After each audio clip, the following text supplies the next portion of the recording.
сайн байцгаана уу? За, Номёцви Солонгос улсаас мэдчилж байна.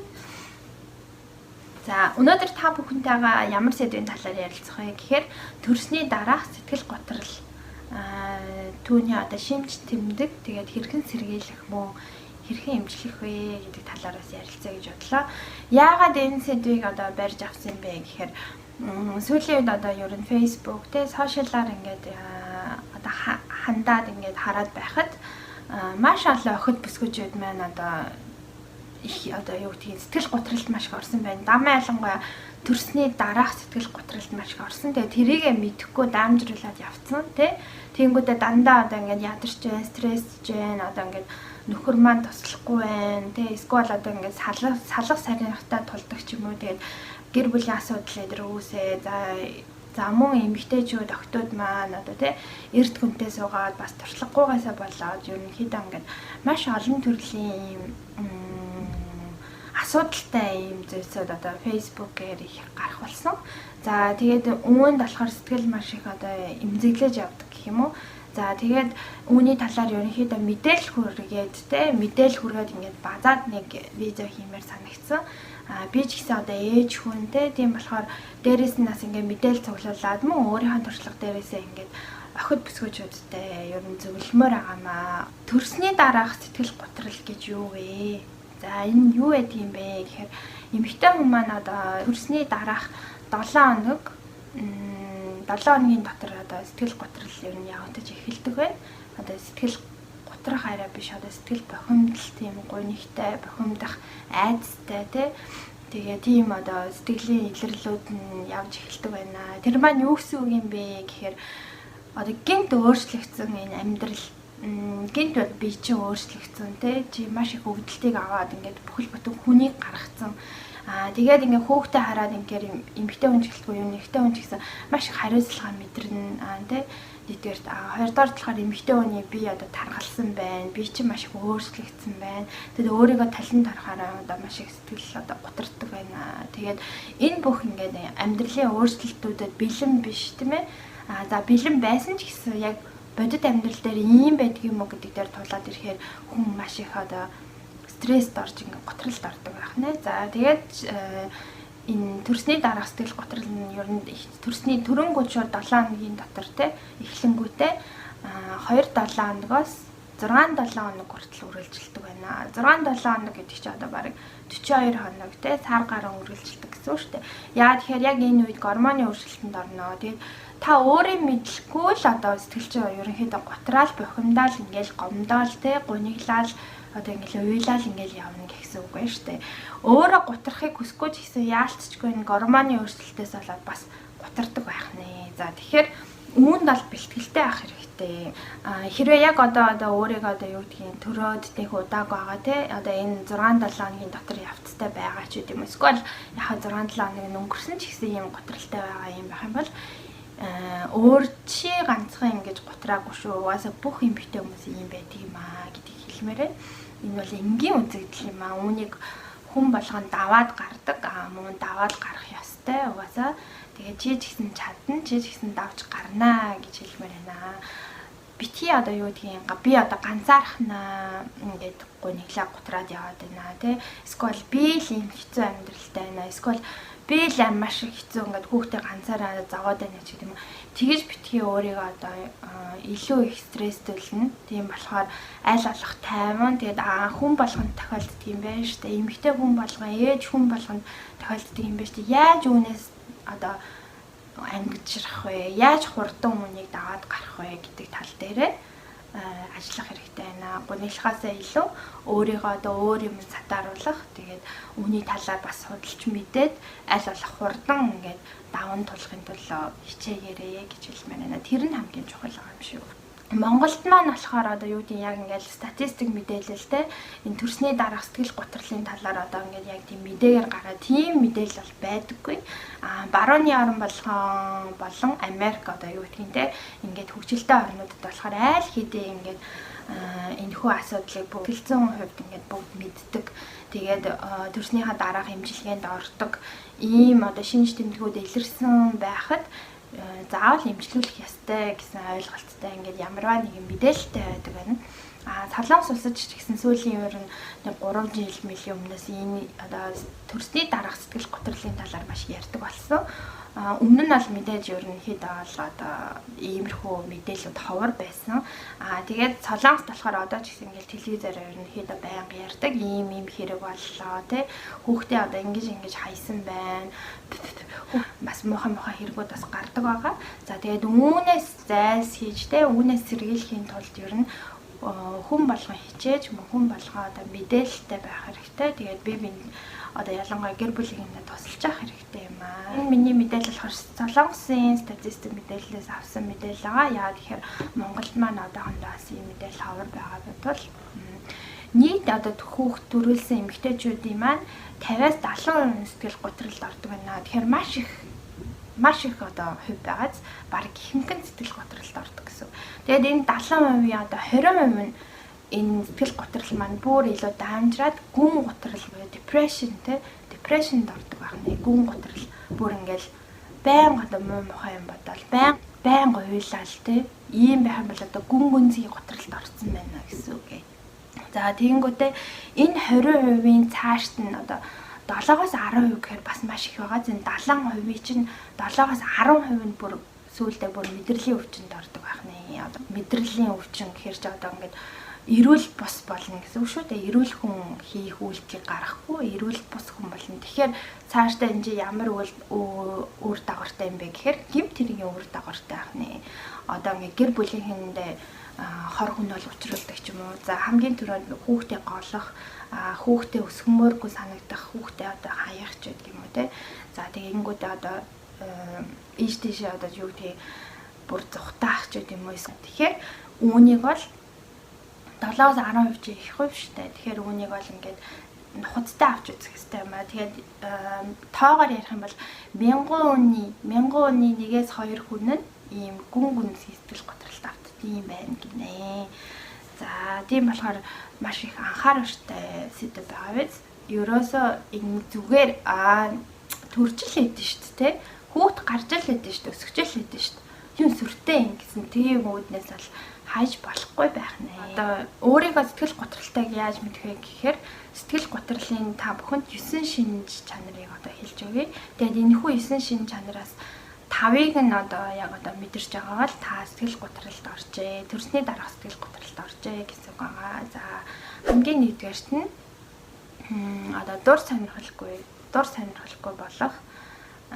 Тэгээд хоол унданд одоо муу болох.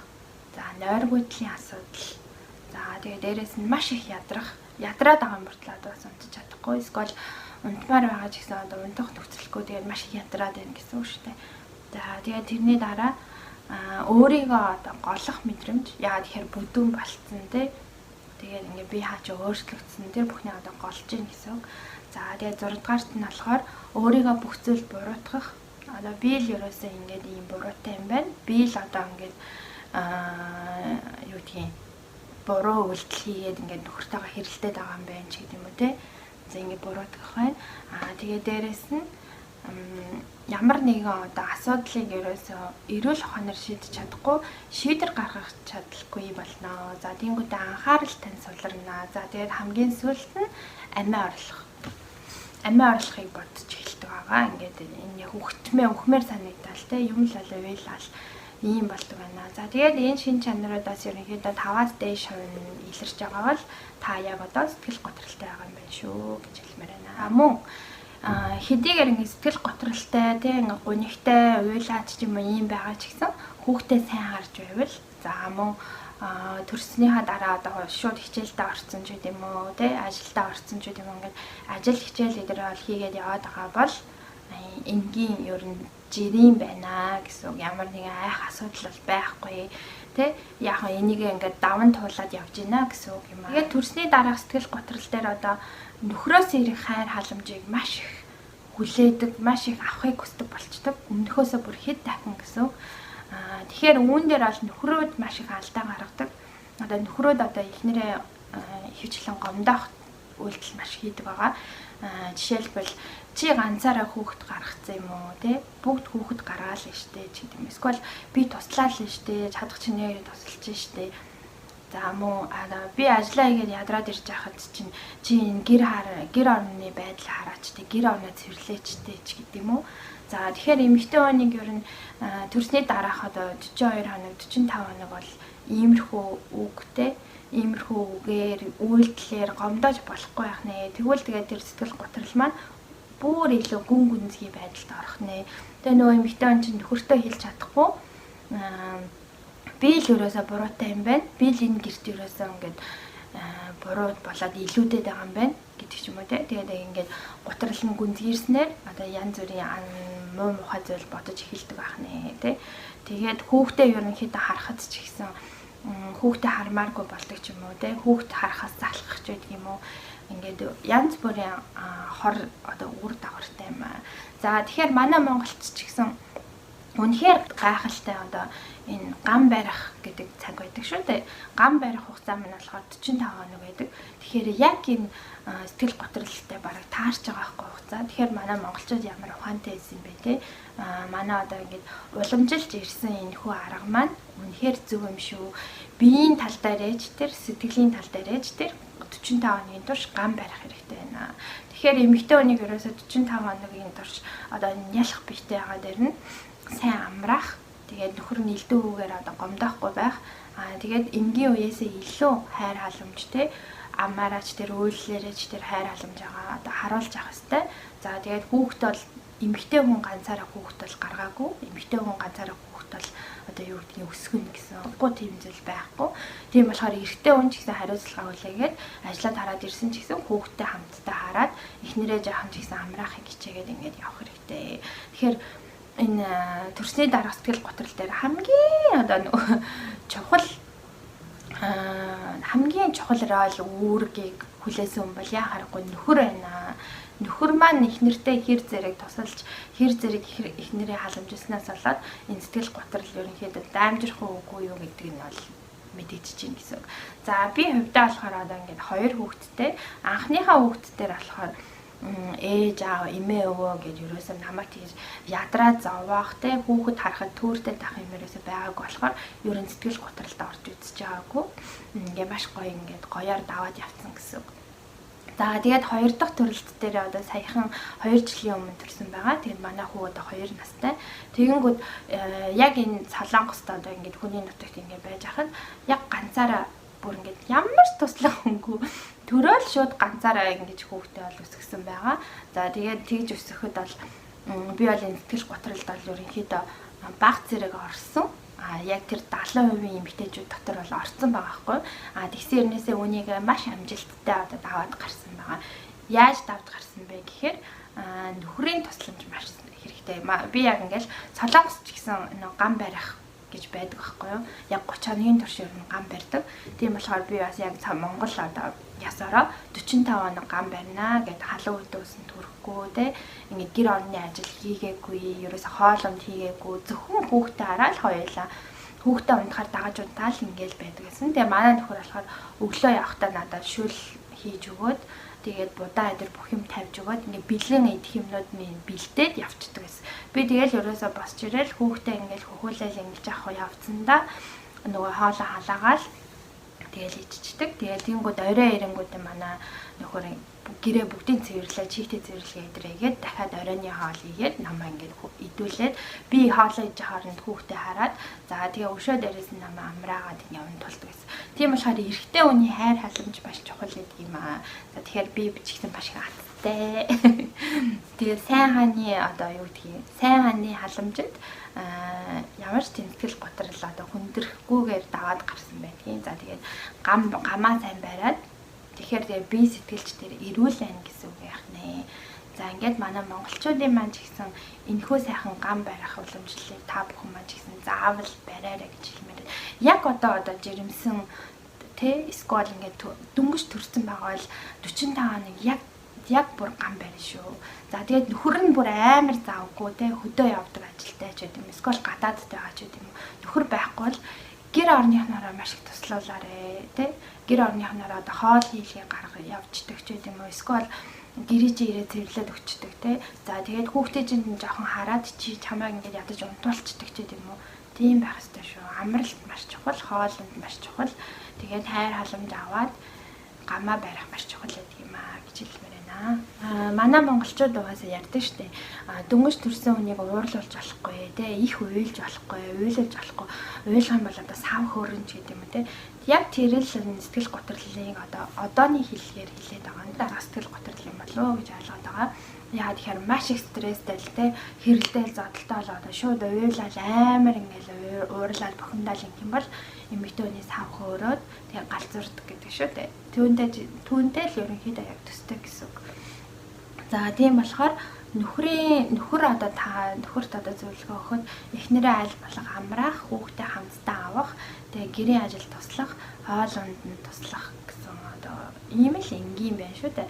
Тэгэл үүнийг одоо ингээл гам барих хугацаанд хийж өгөөл цаашдаа гэсэн хүүхдээ өсгөхдөө ингээд хоёулаа хариуцлага өөрөөд ингээд явах юм бол ямар нэгэн тийм сэтгэлийн гүн готролд орохгүй, сэтгэлийн депрессэнд орохгүй байж болох юм аа.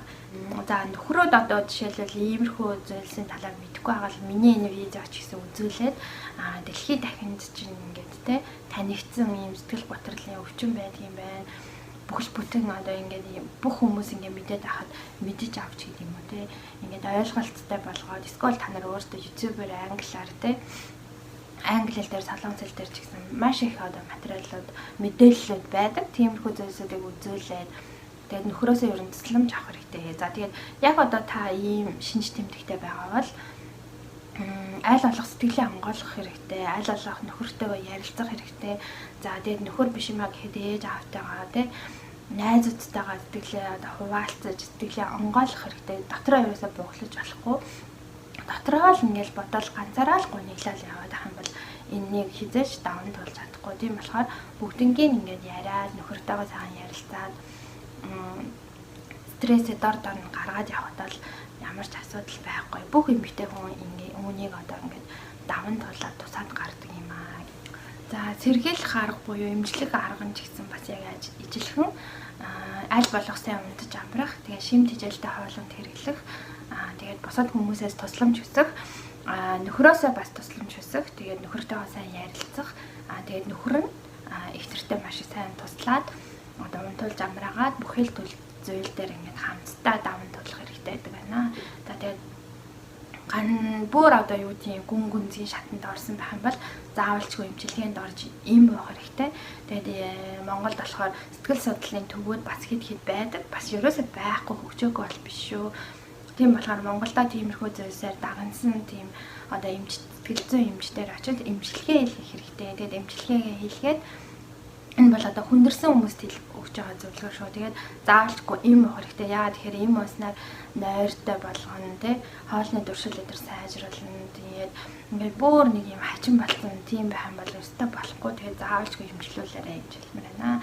За тэгээд энэхүү видеог үзсэн бол та нар нөхрөөдтэй бас үзүүлээд нөхөрчин бас үнийг үзээд ойлгох байхаа тий. Тэгээд өөртөө ч гэсэн сайн хичээгээрэй гэж хэлмээр байна. Хамгийн гол чухал зүйл бол ерөөсөө ганцаараа стресстэй л ганцаараа гуниглаад яваад иж болохгүй. Тэгээд угаасаа л ингэтийн гэсэн би угаасаа л одоо ганцаараа л даван толох хэрэгтэй ч гэдэг юм уу. Тийм бол биш ээ.